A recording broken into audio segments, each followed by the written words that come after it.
สวย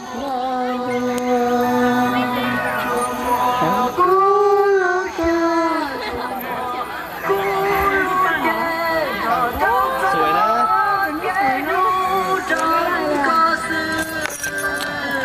มีคน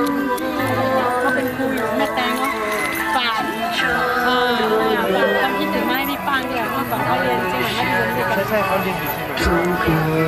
แต่นี่เป็นกะเหรี่ยงนะก็เนี่ยบอกว่ารู้จักถูกสั่งให้รู้จักหนึ่งคนที่ดวงใจอ่ะจริงๆคือเขาเป็นรุ่นเดียวกันเหรอเพื่อนกัน ไปขายเหรอเอาเก๊กงามๆหน่อยอันนี้หลานเรานะครับโอ้หลานเราลูกสว่างอันนี้ก็หลานอีกคนหนึ่งหลานลูกไอ้ช่องว่าง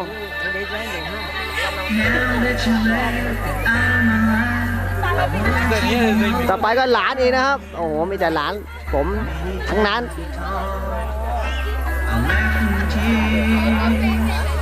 จะได้ดูก็รอแป๊บนึง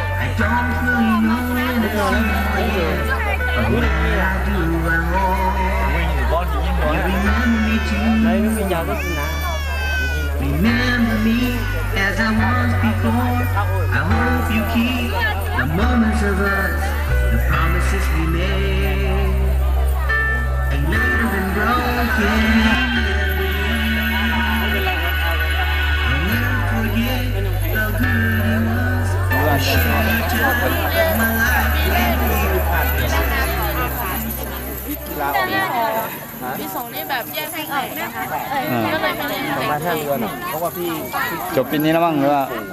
จบปี ได้ ห ประ น้า มาณ ค่ะ ปีหน้า นี่ปีสองฉากปีหนึ่งจะจบแล้ว แล้วตอนนั้นถ้าจบ ยังไม่รู้เลยค่ะ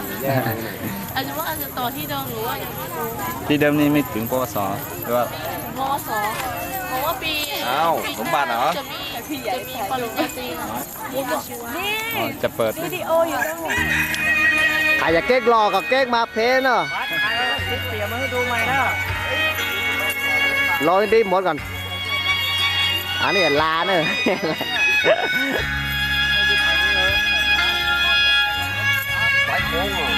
นี่ก่อยแซมนี่ก่อยเช่งว่ะ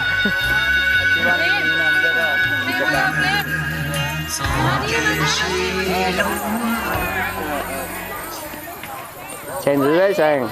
nhớ tên chủ mà nhớ tên chủ đấy bỏ leo à mẹ đó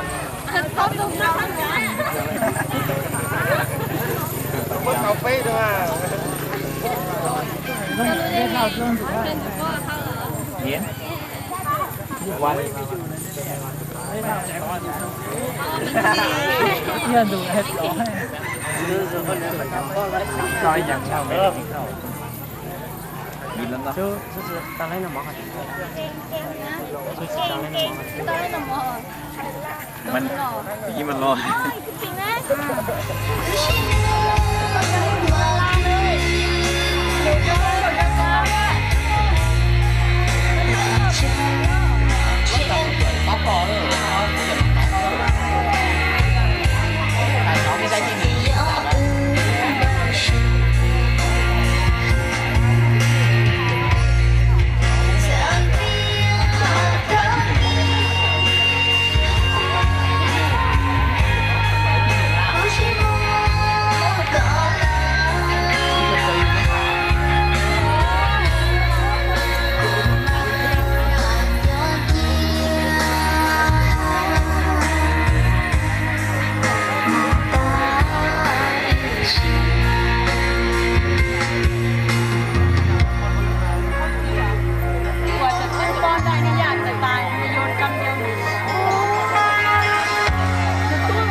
ที่ไปถ่ายรูป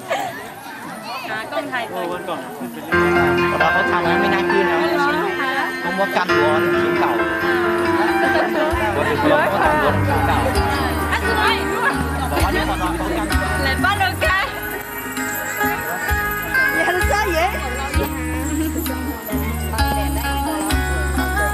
อซ่อ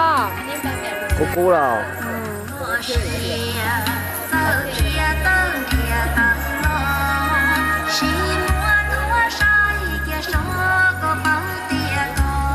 จังใช้งานหลังห้องไม่ไปหรอธรรมดาขึ้นไป ตรงนี้หลอกกว่าขายด้วยเว้ยโหนี่คอกระแดง เจออะไรเป็ดวะไม่รู้ ซ่อถ่ายเลยซ่อถ่ายละ คนสุดท้ายอ่ะ ไปไหนลูก คนสุดท้ายนี่จะขอซูมใกล้ๆหน้าหน่อยเหรอ มีเขี้ยวว่าวเหรออ๋อได้ยังมีเสียวเจ้านี่ว่าเหรอ